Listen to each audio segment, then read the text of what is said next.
Hi friends, நான் Malini. Welcome to cook with Malini. நம்ம இன்னைக்கு ரொம்பவே டேஸ்டி அண்ட் ஹெல்த்தியான கேரட் பாதாம் மில்க் தாங்க பார்க்க போறோம். சம்மருக்கு நல்ல சில்லுன்னு இந்த மாதிரி நல்ல டேஸ்டா கேரட் பாதாம் மில்க செஞ்சு பாருங்க. செம்ம ஹெல்த்தியா இருக்கும். குழந்தைங்களுக்கெல்லாம் ரொம்பவே பிடிக்குங்க. இந்த வெயில சமாளிக்க முடியாம அடிக்கடி ஜூஸ் அது இதுன்னு கடையில வாங்கி கொடுக்கறத விட வீட்லயே இந்த மாதிரி ஹெல்த்தியான கேரட் பாதாம் மில்க செஞ்சு பாருங்க. ரொம்ப டேஸ்டா இருக்கும். குழந்தைங்க எல்லாம் ரொம்ப என்ஜாய் பண்ணியும் குடிப்பாங்க.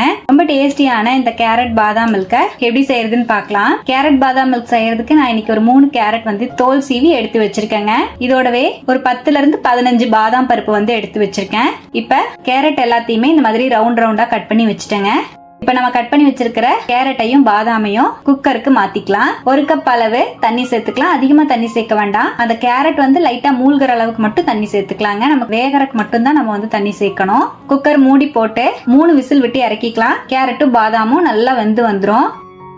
பாருங்க, 3 விசில் விட்டு இறக்கிட்டேன். ஸ்டீம் நல்லா ரிலீஸ் ஆயிடுச்சு. ஓபன் பண்ணிக்கலாம். நம்ம கேரட் பாருங்க செம்ம சாஃப்டா குக் ஆயிருக்கு. பாதாமும் நல்லா குக் ஆயிருக்கு. பாதாமோட அந்த தோலை மட்டும் நான் அப்படியே எடுத்துறேன். நமக்கு நல்லா சூடா இருக்கறனால டக்குன்னு நமக்கு உரிக்கிறதுக்கு வரும். பாருங்க, இந்த மாதிரி கை வச்சு அழுத்தம் கொடுத்தாலே நம்ம பாதாம் தனியா தோல் தனியா வந்துருச்சு. இப்ப நம்ம வேக வச்சிருக்கிற கேரட்டையும் பாதாமையும் மிக்ஸி ஜாருக்கு மாத்திக்கலாம். வேக வச்சு அந்த தண்ணியோடவே சேர்த்துக்கோங்க. தண்ணியை வேஸ்ட் பண்ணிட வேண்டாம்.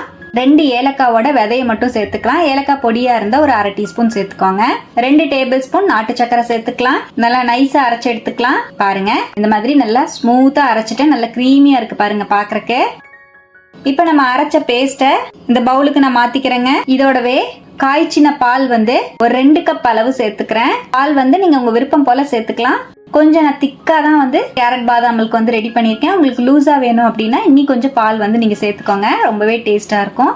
அதே போல நாட்டு சர்க்கரைக்கு பதிலா நீங்க தேன் சேர்த்து கொடுக்கலாம். பேரிச்சம்பளம் சேர்த்து கொடுக்கலாங்க. நம்ம கேரட்டையும் பாதாமையும் வேக வைக்கும் போதே பேரிச்சம்பளத்தையும் கூட சேர்த்து வேக வச்சுட்டு நீங்க அடிச்சு எடுத்தீங்கன்னா உங்களுக்கு இனிப்புக்கு நாட்டு சர்க்கரை சேர்க்காம உங்களுக்கு அந்த பேரிச்சம்பளத்தோட இனிப்பே கிடைச்சிரும். இப்ப அவ்வளவுதான், நம்மளோட கேரட் பாதாம் மில்க் சூப்பரா ரெடி ஆயிடுச்சுங்க. எவ்வளவு நல்லா சூப்பரா இருக்கு பாருங்க. நல்லா திக்கா இருக்கு. உங்களுக்கு வேணும்னா ஐஸ் கியூப்ஸ் போட்டு நீங்க சர்வ் பண்ணிக்கலாம். இல்லைன்னா ஃப்ரிட்ஜ்ல ஒரு 1 மணி நேரம் ஃப்ரிட்ஜில் வச்சு நல்லா சில்லுன்னு சர்வ் பண்ணலாங்க.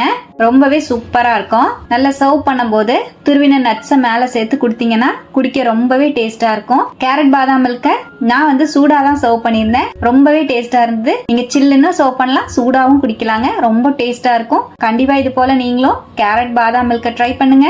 ட்ரை பண்ணிட்டு எப்படி வந்ததுன்னு கமெண்ட்ல மறக்காம என் கூட ஷேர் பண்ணுங்க. தினமும் இது போல கேரட் பாதாம் மில்க குடிச்சிட்டு வந்தீங்கன்னா ஸ்கின் நல்லா க்ளோ ஆகுங்க.